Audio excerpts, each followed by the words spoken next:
Colleagues, today I rise to adjourn the memory of John Arrillaga, who passed away on January 24th, 2022 at the age of 84. Born in Inglewood, California on April 3rd, 1937, John was born to professional soccer goalie Gabriel Arrillaga, who later became a laborer in the Los Angeles produce market, and Freda Arrillaga, a nurse. He learned the meaning of hard work from humble beginnings, at an early age delivering newspapers at 9 years old, then washing dishes at a local restaurant in Inglewood. His mother used to take in neighbors' laundry to help the family make ends meet. He became a star athlete and student body president, ultimately, at Morganside High School, earning a basketball scholarship to Stanford University. To cover the cost of living expenses and books, John held 6 different jobs while in school and playing basketball, from washing dishes to delivering mail to working as a gardener and a cook. Following graduation from Stanford, John traveled the world with the United States national basketball team, but he left professional basketball quickly after discovering it would not afford him the family life that he desired. His first act of philanthropy came long before his success in business. He made his first gift to Stanford, a two-figure gift, just after graduation. It was what he could give at the time, even though it was a stretch for him financially. After briefly selling insurance, he saved enough to buy a rundown commercial building, and he completed all the work on it with his own hands before earning enough in rent to purchase his second building.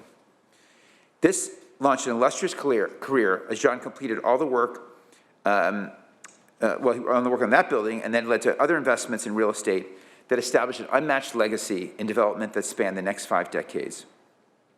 John Arrillaga and his business partner, Richard Peary, ultimately constructed more than 20 million square feet of commercial real estate. Many of those developments housed the tech companies that were the backbone of Silicon Valley, among them Intel, Apple, Hewlett-Packard, and Google. John believed that one should always give as much as one can. For the more one gives, the more life gives one in return. So we donated buildings to high schools, police departments, libraries, park, recreation centers throughout the area. During his life, he also physically transformed and truly remade Stanford.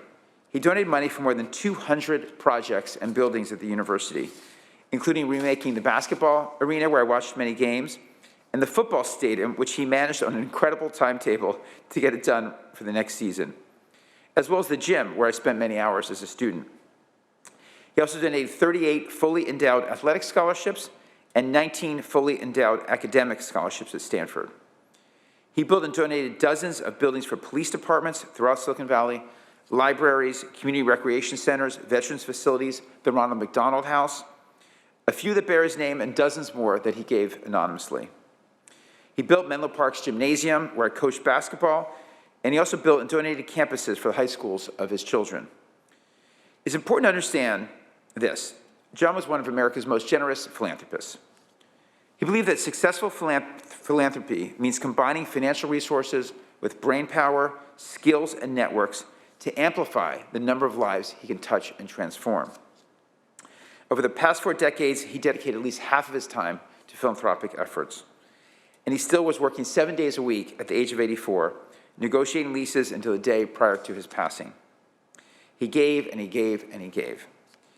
John is survived by his wife and his children, who carry on this giving tradition, Laura and John Jr., his brothers William, 2 sisters, Alice and Mary, 4 grandsons, many nieces, nephews, and friends.